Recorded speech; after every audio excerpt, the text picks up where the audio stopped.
content connecting community. You're watching The Pulse.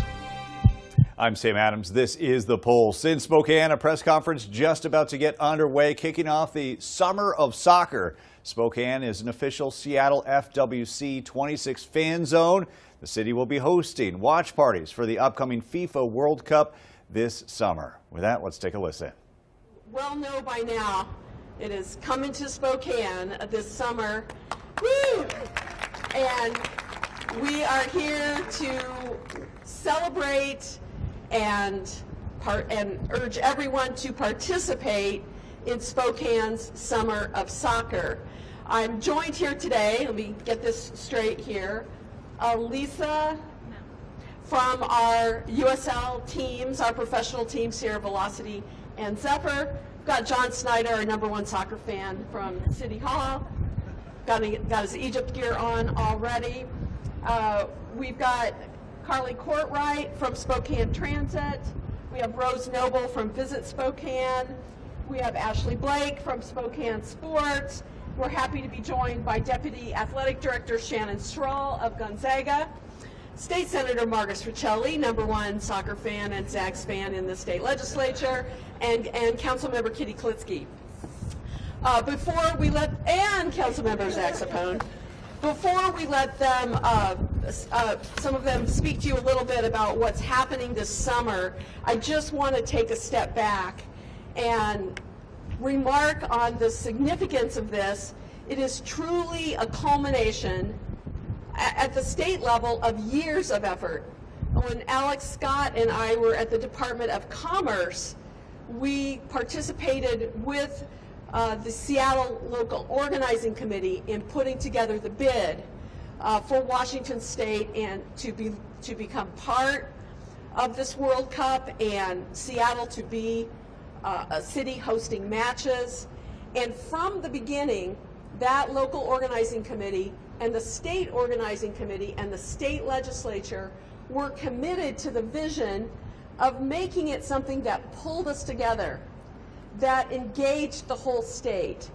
So the concept of the fan zones and the base camps were something that we in Washington State were very eager to participate in.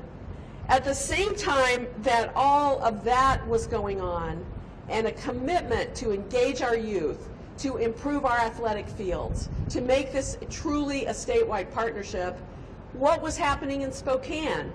The same thing. Partners pulling together with a vision to build our city, build our region, and put us on the map as a soccer city. I think back to 25 years ago as a soccer mom at the South Complex, shivering with all the other soccer moms and dads. This summer, I'll be a soccer nana as my grandson joins one of our great summer soccer camps. But today, I stand in front of you as the mayor of a soccer city, Spokane. So, building on the news and the excitement that you've already heard about our selection as a team-based camp, and to hear more about our fan zone and the things the city of Spokane and Spokane Transit are adding to the equation is the goal today. So I'm going to start by welcoming Shannon Strahl, Deputy Athletic Director and Chief Operating Officer for Gonzaga Athletics, former faculty member. Go Zags! Thank you. Good morning, and thank you, Mayor Brown, and thanks to all of you for being here today. On behalf of Gonzaga University and President Katia Passerini, who unfortunately couldn't be with us today due to an AI conference she's hosting on campus, and now she's jet-setting to Seattle to meet with some of our university benefactors, friends, and alumni. But she joins with me and all of us in how incredibly proud we are to welcome such a talented team and one of the world's most prominent soccer players to Spokane and to our campus. Hosting a World Cup team is exciting on its own, but what matters just as much is why Gonzaga wanted to be a part of this partnership. Gonzaga has long-standing commitment to global engagement and opening doors between communities. a vision that's strongly reflected in President Passerini's leadership. Supporting this opportunity was a natural extension of that mission, bringing the world to Spokane and Spokane to the world. From an athletics perspective, we've worked to ensure Gonzaga can offer a world-class training environment, from facilities and meeting rooms to the surface of the pitch, that all meet FIFA World Cup standards. And as we also prepare as a university for the exciting transition to the Pac-12, this same world-class environment is going to leave a lasting impact for our student athletes and those with whom we compete. But this isn't only about soccer. It's about showcasing Spokane as a place that can host global moments, connect people, and inspire young athletes. And so it is truly an honor to help create a meaningful experience both for our visiting team and our community, and we're excited for what this moment represents for Gonzaga, Spokane, and our collective future. Thank you so much, and now to Ashley Blake.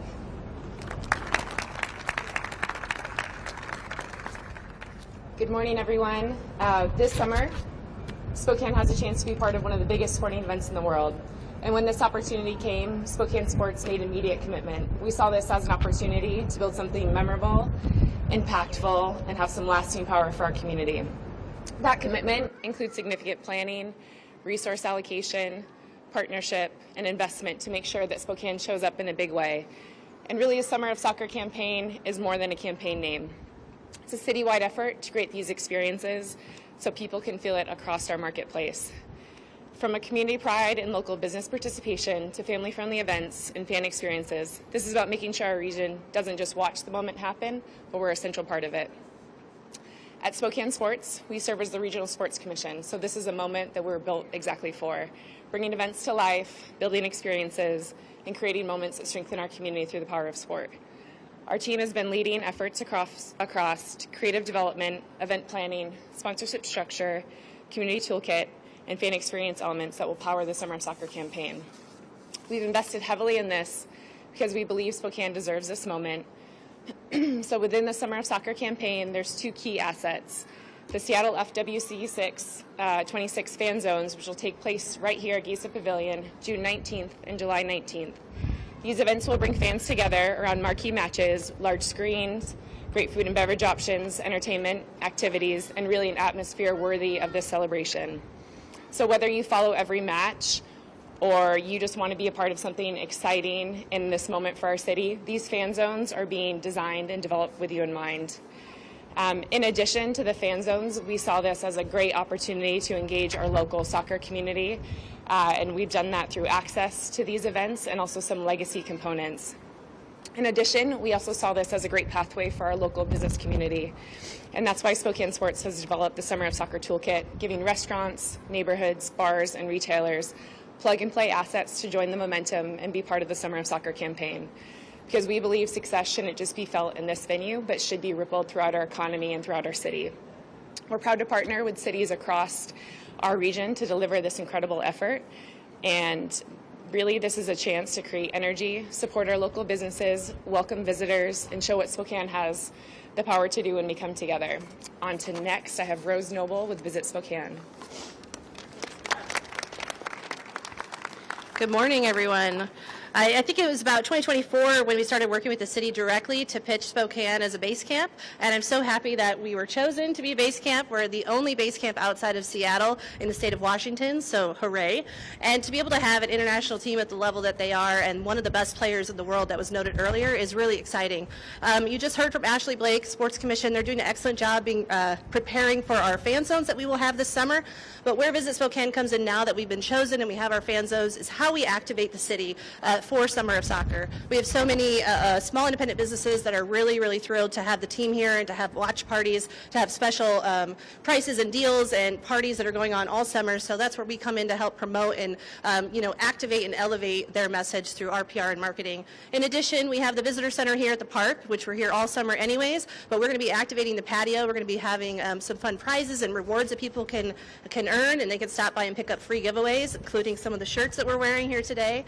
In addition, we also are happy to be hosting the See and Win app, which is the official app for Washington State FIFA 2026, where anyone can download the app for free. It is family friendly. It will take you all over the city in 12 destinations where you can earn rewards for fun, cool prizes that are FIFA branded that you can get nowhere else, as well as a VIP match experience over on the west side. So a lot of things going on. Our PR director, Kate Hudson, is here. She's always better at hosting these things and answering questions, but we're happy to talk and really, really proud to celebrate Summer of Soccer with the great organizations behind us, because we all know Spokane is awesome, and it's now time that on the international level people understand that we're here to stay and we're only growing. So thank you. You're all good. Thanks, Rose. I'm Carly Court with Spokane Transit, and we are excited to welcome locals and visitors alike to Spokane to celebrate the Summer of Soccer. And with that, we've increased some of the frequency on some of our routes to help support efforts to get down here to the pavilion as well as other areas downtown to celebrate. So starting June 1st and through July 25th, we're going to have increased frequency on Saturday on our City Line route. So service will be every 10 minutes instead of every 15. Every Saturday from June 1st to July 25th. That connects you from Browns Addition and the University District to downtown. We also have increased service on our airport routes, so Route 63 Geiger Airport and our new HPT Route 7, which is the Valley Airport, which connects the airport to downtown, through Spokane Valley to Liberty Lake. That will now have 30-minute service on the weekends during that same time frame, so it'll be 30-minute frequency all week long. And then every weekend, we have 20-minute service on Route 11, and so for those two fan zone days, our downtown North Bank shuttle, which is a loop that connects from downtown up here to the arena and back, will have that 20-minute service. So anybody who wants to ride transit to come down here to watch the game should be able to do so, as well as be able to check out all of the activation that I know Mayor Brown is going to talk about next. We're also really proud to be partnering with Visit Spokane, as Rose mentioned, at the Visitor Center, having that See and Win app promotional opportunity. We have a limited edition Connect card that we are going to be partnering with to have available at the Visitor Center that's got some special soccer branding on it. So anybody that wants to pick up one of these cards that has the See and Win app downloaded on their phone can just go and show that at the Visitor Center starting May 1st, and they'll be able to get this app, and you can learn more about what Spokane Transit is doing at SpokaneTransit.com/soccer. We're really excited to be participating this summer with everything. And with that, I'll turn it back over to Mayor Brown. Thank you. As you can see, this is an all-of-city effort. The City of Spokane and our Spokane City Council have also gotten into this with some special efforts that we're launching immediately. So we are doing outdoor cafe table sets, piloting a program this summer to provide additional outdoor dining opportunities in downtown Spokane. And the city will provide outdoor cafe table sets to businesses with sufficient space to place adjacent in the right-of-way. We are working thanks to a special program of the legislature to do some expanded outdoor alcohol service. And so this will be a temporary program authorized by the state that allows restaurants, bars, and breweries to expand alcohol service in outdoor spaces. Think beer gardens. And we are doing block party kits. One of the strengths of the city is our 29 unique neighborhoods, and you can now, with our Play Streets program, residents can apply for a free permit to temporarily close a non-arterial street for neighborhood play and community events. You and your neighbors can hold a block party. You can use your library card to check out the equipment for street closure, and these block party kits include barricades, traffic sign stands, road closure, side street closure. And so parks, libraries, city, we're all in, as the rest of us here. With that, I want to just add one more thing, and then I'm going to invite Senator Marcus Riccelli up to make a few closing comments as well. The world is somewhat fraught right now. It is not a peaceful place, and there are political divisions, but soccer is something that can connect us. I will never forget my own time at Gonzaga University as a professor when we went with students to Zambia, and we worked together for 3 weeks, and we lived together, and we learned together, and at the end we had what? a big soccer game together, and all the villagers came around to laugh at how poor some of our soccer skills were. But we did it together, we had fun, we learned from each other, and that is emblematic of what this means for our city and for our country and for our world. And with that, I'll bring up Senator Marcus Riccelli. All right. Well, thank you, Mayor Brown. Thanks to this team behind me, all the folks who really worked to make this happen. Can you hear that? Yeah, you can hear that? That's the pounding of the heartbeat. That is right. We are the soccer heartbeat of the Inland Northwest, and we're proving it again. And this is just extremely exciting. Very pleased to work with folks that we were able to get some funding through the state legislature. Very pleased that more than 18 months ago, we dreamed up a conversation in the community and had it over at Gonzaga, and I think a few folks were looking at me kind of crazy as we brought the CEO of the local organizing committee, and discussions began. Such great work on behalf of the city and all the partners to make it happen. It's great to see a lot of our clubs represented, particularly some of our rec youth soccer folks. This is a huge deal for the kids in our community to be able to see the big vision that can happen when we come together, and this is what happens when we all come together and we work together. Soccer is a universal language. Times are tough right now globally. This is something that we can bring folks together, and it almost seems unfair that Hooptown USA will also be Soccertown USA. We're just cornering the market on all the sports because we do big things well here, and I couldn't be more excited. So thanks to all the partners, thanks to everybody who's put, and now nothing left to do but have the whistle start. I do feel like, I'll say for those of you who are MLS fans, I feel like Spokane was like that Toronto FC goalie that in extra time decided to go up on a corner kick and score a goal. That's what we do when we come together. The big things happen, so let's go get them. Yeah, don't forget, if you haven't already, to check out your Zephyr or Velocity games. They are truly exciting and fun.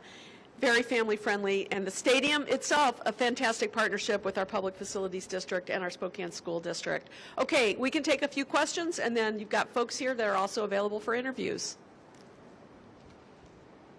Any?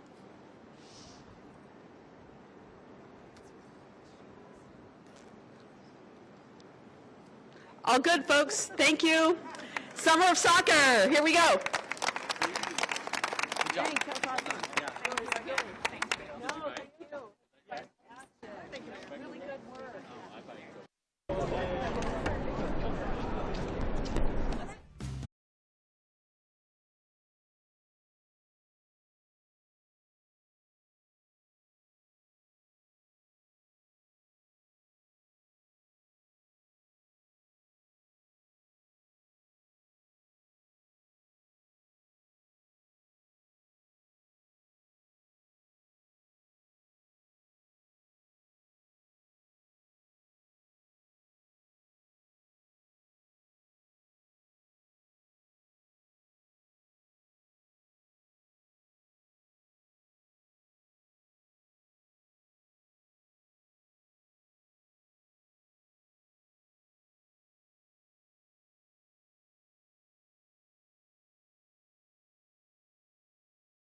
Joins us live this morning.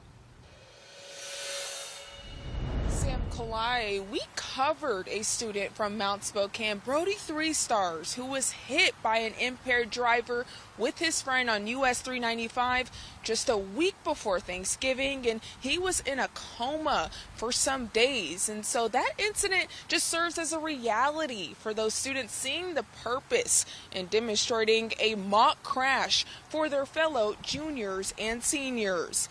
Ryan Price, he played the impacted driver with real emergency units involved. The student actors were told stories about showing up to real scenes. I have to go over there, realize the people that I hit are people from my school. People get angry at me, basically. I get yelled at, which is fair. And then we have to do a courtroom scene where I get sentenced and I hear victim impact statements. I'm going to be in the back of the car that gets hit, and then Maddie will also be in the back of that car with me, and then Brooklyn and Kaylin will be in the other car in the back seat that hits us. Students rehearse for weeks to showcase a horrific car accident, which first responders see more often than they'd like, taking innocent lives in our community due to impaired driving. And one's conscious mind behind the wheel was the center and purpose of it all. Coming up, we'll be hearing from the lead organizer who started this mission years back to continue a lifelong journey of healing after losing a sibling to drunk driving. Reporting live in downtown Spokane, Giera Cottingham, NonStop Local. Out of Washington right now, Senator Maria Cantwell today pressured Health and Human Service Secretary Robert F. Kennedy Jr. about the WISER program, a new AI tool requiring AI review for certain Medicaid procedures. The tool is going to be a product that could be rolled out nationwide, but right now the senator says it's not effective as it's being tested in the state of Washington. The tool has delayed or even overturned doctor recommendations for Medicaid patients as part of that test rollout. It's showing that it's not practical in use, according to the senator. New data shows that the AI pilot program is causing longer wait times and worse healthcare outcomes for Medicaid patients in the state of Washington. According to the senator, of course, who made this presentation today, it does look like patients in Washington are now waiting anywhere from 4 to 8 weeks for care. That's up from 2 weeks, with claims often being denied by way of that AI service. The senator says that the delays are impacting thousands of seniors. The scary thing about AI is that if we really think we're going to put AI in charge of deciding on instead of doctors, I think we're going to have some real problems. It's supposed to have a human supervisor so that the human, when prior authorization is denied, that there's supposed to be a human being who checks that off, and that the AI. Hearing a bit of that exchange right there, Secretary Kennedy did call the delays, quote, unacceptable, and promised to work with lawmakers to fix the issue. Now, with that being said, the chief